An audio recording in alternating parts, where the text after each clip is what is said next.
Hello there, this is Al 24 News live from Algiers, coming up next in our World News program. As the year 2021 is wrapping up, COVID-19 is continuing to spread around the world, with nearly 300 million confirmed cases and more than 5 million deaths, while more than 250 million people recovered across almost 200 countries.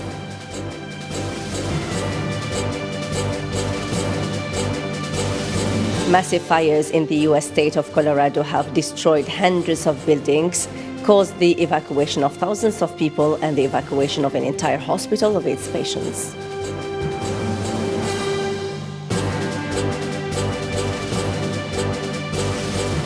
And the humanitarian aid group Save the Children reported 2 deaths of its staff members, including dozens of others killed in eastern Myanmar by the military on Christmas Eve.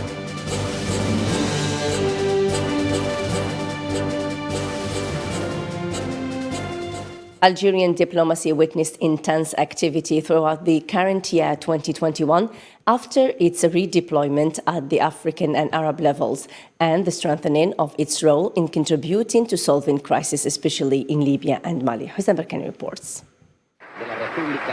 Since independence, Algerian diplomacy has played an important role in resolving international and regional crises and conflicts. Throughout 2021, Algerian diplomatic missions participated in several activities on the regional and international level to contribute to the resolution of crises, particularly in Libya and Mali. Regarding the Libyan question, Algerian diplomacy has repeatedly reiterated its position in favor of the political settlement in this neighboring country throughout the Libyan dialogue and its rejection of any foreign interference.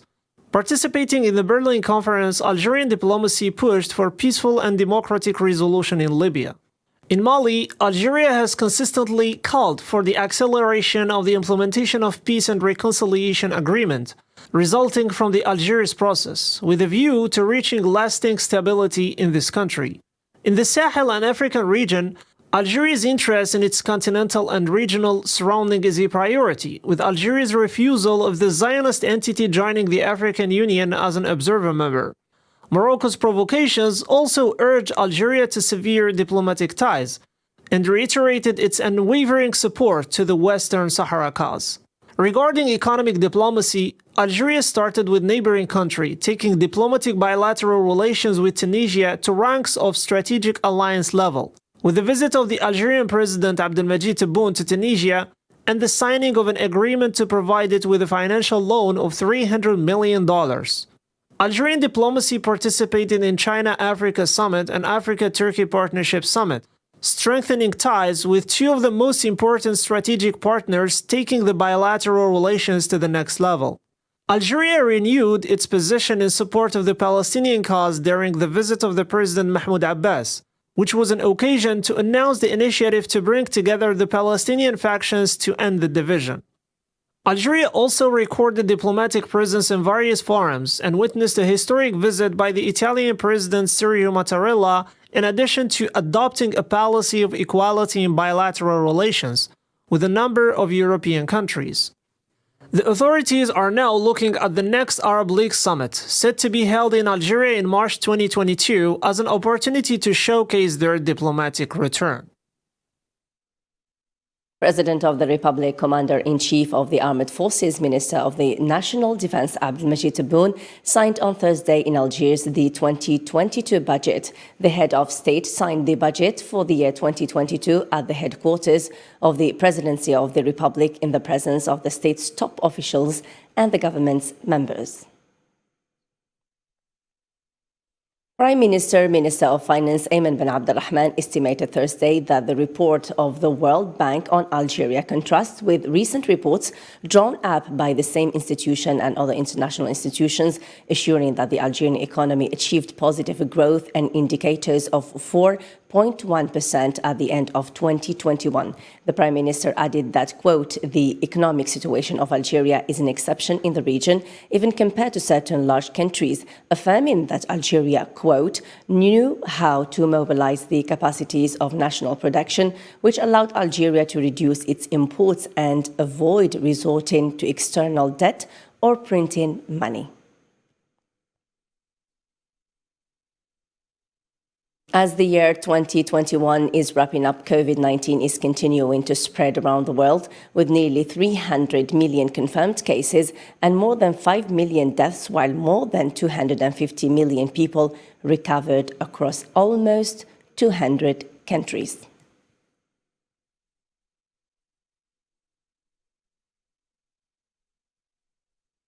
U.S. health experts urged on Thursday Americans to prepare for severe disruptions in coming weeks as the rising wave of COVID-19 cases led by the Omicron variant threatened hospitals, schools, and other sectors impacting their daily lives. The U.S. record of infections have reached 1/3 of the world's number of cases on Thursday, December 30th. And now Chinese city Xi'an reported 100 new COVID cases, souring the number of cases in the city to more than 1,100 during the last period. Chinese authorities imposed new lockdown in addition to various serious restrictions in hope to curb the spread of the virus amidst people and to continue the zero COVID policy in a city of 13 million residents. Ayedi Usama reports. Chinese city Qian reported 100 new cases of COVID-19 infections on Thursday, raising the global number of cases in the city to more than 1,100. These last records make the city the worst for China in 2021, taking its tally of locally transmitted infections to the highest in any Chinese city. China's racing to control one of the worst outbreaks in a single city since the beginning of the pandemic. Government has put in place a sweeping lockdown and mass testing drives, making clear that the country has no intention of abandoning its zero COVID policy, even as a growing number of countries turn away from hard lockdowns, believing their economic and human costs to be great. The Chinese government has continued to implement serious restrictions. The city of Qian in northwestern China recorded 1,117 infections between December 9th and December 29th, according to the government. In response, officials locked down the city of 13 million residents on December 22nd, closing schools and most businesses and largely barring people from leaving home. Officials have attributed the spike in Qian to the Delta variant, as China has announced only a handful of Omicron cases. Qian is one of the largest Chinese cities to be locked down since the authorities sealed off Wuhan when the coronavirus was first discovered in January 2020. It is a popular tourist destination known as home of ancient terracotta warriors. Indian Health Ministry said the country reported more than 10,000 coronavirus cases. The daily rise in COVID-19 cases crossed the 16,000 infections, taking India's total number of COVID-19 cases to more than 3 million. The Indian government said there is a need to be vigilant, and the Indian Health Minister Rajesh Tope expressed concern over the increasing number of daily cases and termed it as alarming. India reported 309 fresh Omicron infections, taking the total number of such cases in the country to 1,270. Biden and Putin reinstated their positions in the second phone of the month that was requested by Putin, which lasted 50 minutes, and also exchanged warnings over the Ukrainian crisis. Biden urged Russia to de-escalate tensions with Ukraine and showed that the US and its allies will take actions if Russia decides to further invade Ukraine, while the Kremlin insisted that Putin called to issue a threat and tell his counterpart that new sanctions could break ties between the two countries. Massive fires in the U.S. state of Colorado have destroyed hundreds of buildings, caused the evacuation of thousands of people, and the evacuation of an entire hospital of its patients. The fires spread over an area of 600 hectares in different parts of Boulder district of Colorado. The humanitarian aid group Save the Children reported 2 deaths of its staff members, including dozens of others killed in eastern Myanmar by the military on Christmas Eve. The organization confirmed that the 2 staffers were both new fathers who were passionate about education and educating the children, and called for the UN Security Council to assemble as soon as possible to make Myanmar responsible for the attack. And now a boat carrying 120 Rohingya refugees was allowed to embark in Indonesian port of Aceh after spending 28 days offshore in very hot conditions. The refugees, mostly women and children, will have to be quarantined for 10 days and tested for coronavirus. More with Nabil Khazini. Following international pressure, Indonesia allowed a group of Muslim Rohingya who had been adrift on a sinking boat off the western coast of the country to dock in its local ports. The boat that had drifted for days off Indonesia's northernmost province of Aceh was reportedly leaking and had a damaged engine, and living conditions on the boat were so severe. Authorities used buses to move the Rohingya refugees, who were mostly women and children, from the port to a nearby warehouse, providing temporary shelter amid heavy monsoon rains. High waves and bad weather hampered the rescue operation, which took 18 hours, and the Navy ship was moving 5 knots per hour to keep the towed boats from capsizing. The boat was first sighted by local fishermen who provided food, water and clothes to the passengers who said they wanted to go to Malaysia and had been at sea for 28 days before the boat's engine broke down.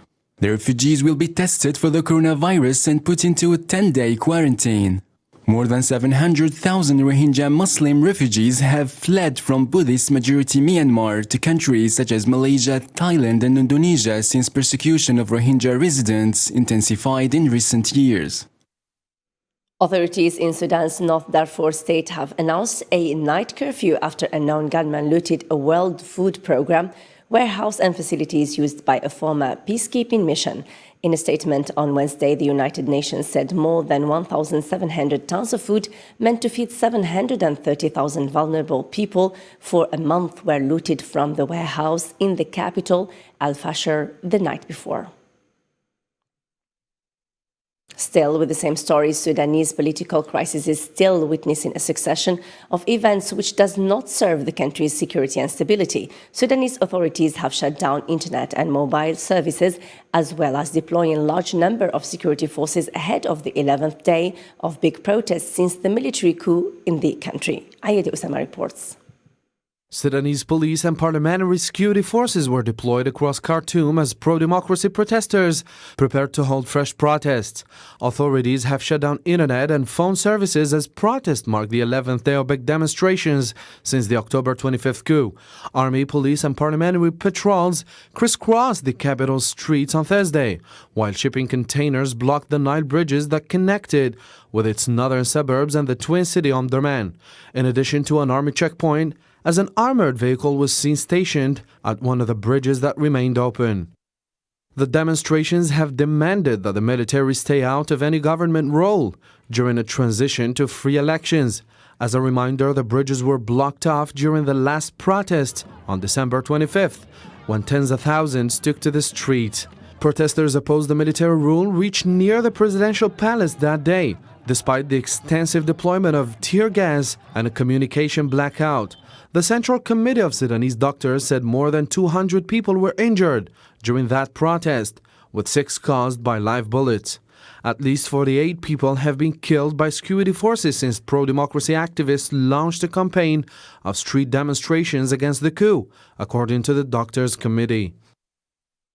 South Africans are paying their respects to Desmond Tutu, the Nobel Peace Prize-winning Anglican Archbishop, whose pine casket is on view Friday in St. George Anglican Cathedral in Cape Town. People began filing through the lofty cathedral to light candles and view the small, simple coffin with rope handles, which Tutu had said he wanted to avoid any ostentation or lavish expenditure.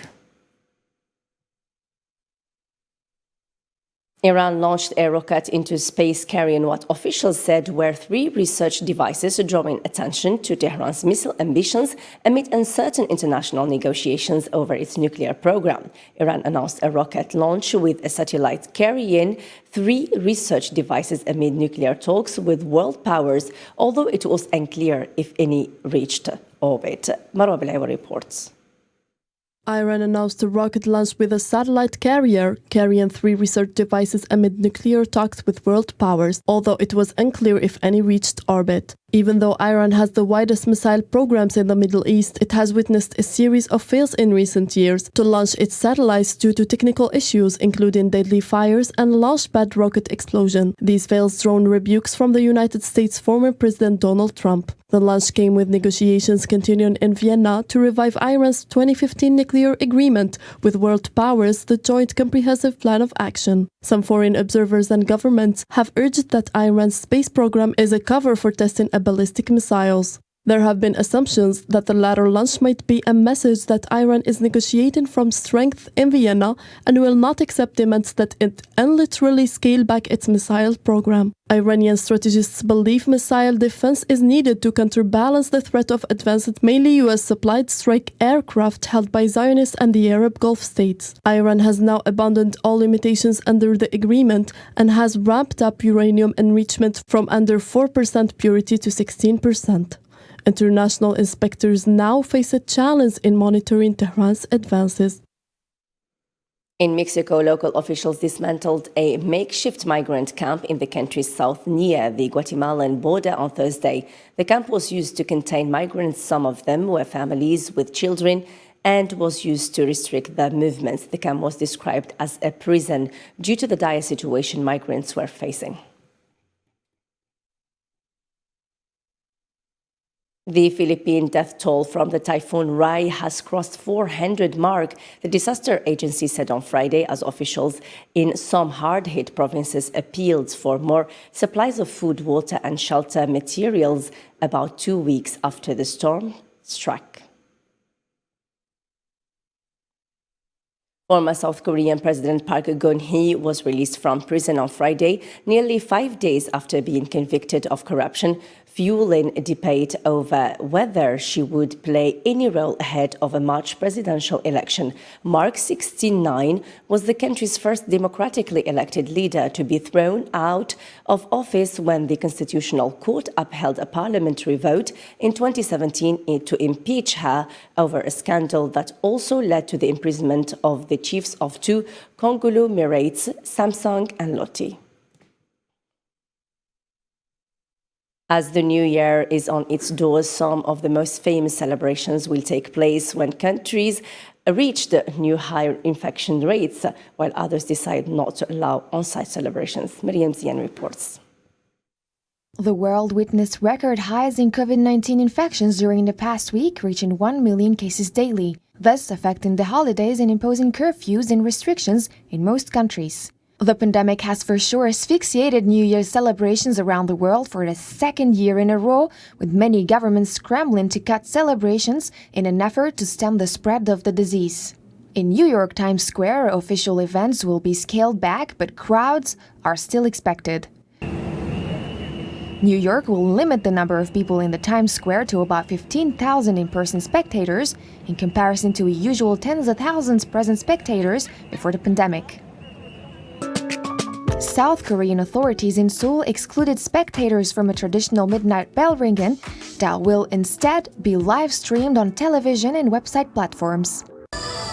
While Australia's largest city, Sydney, has decided to press ahead with a fireworks display, favoring a policy that encourages living and adapting with the pandemic. Same is for South Africa, the first country to report the new variant, allowing celebrations from midnight to 4 a.m. And finally, we wrap up our news edition with some economic world news with Nabil Khazini. Oil stocks fell in the United States last week, continuing to decline for the fifth time in a row. In its weekly report that oil stocks fell by 3.6 million barrels in the week ending on December 24 to reach 480 million barrels. US oil stocks were expected to fall by 2.7 million barrels last week, according to estimates from the Forex Factory. Russian President Vladimir Putin said that a new pipeline to Germany has been filled with natural gas. The new pipeline could help quickly reduce mounting European energy prices. Both Germany and the European Union must approve the pipeline before it can begin operations, a decision that officials have said may not come during the first half of next year. Tunisian Finance Minister Siham al-Bourdiri estimated that her country would receive a first installment of $350 million from the International Monetary Fund as a loan next April. The estimation of Tunisia's international finance cooperation is at $1 billion during the coming fiscal year. Samsung Electronics and Micron Technology, two of the world's largest memory chip makers, warned that strict COVID-19 curbs in the Chinese city of Xi'an could disturb their chip manufacturing bases in the area. Micron said the lockdown could lead to delays in the supply of its DRAM memory chips, which are widely used in data centers. In the United Kingdom, the average house price surged by nearly £24,000 this year, marking the biggest increase ever recorded in a single year. This year was the strongest one for house price growth since 2006. This comes amid a shortage in homes coming up for sale and strong demand from buyers on the hunt for more space. And now it's time to have a recap of our main top stories.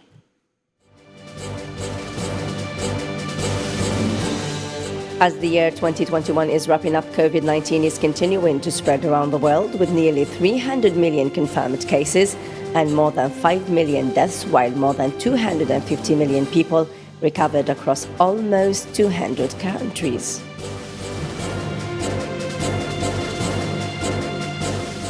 Massive fires in the U.S. states of Colorado have destroyed hundreds of buildings, caused the evacuation of thousands of people, and the evacuation of an entire hospital of its patients.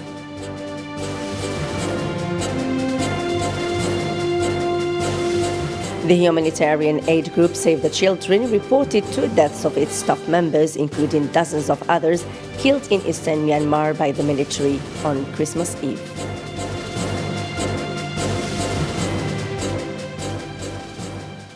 That's all for this half hour. Shall meet you again in our 6 p.m. edition. Thanks for watching. Bye for now.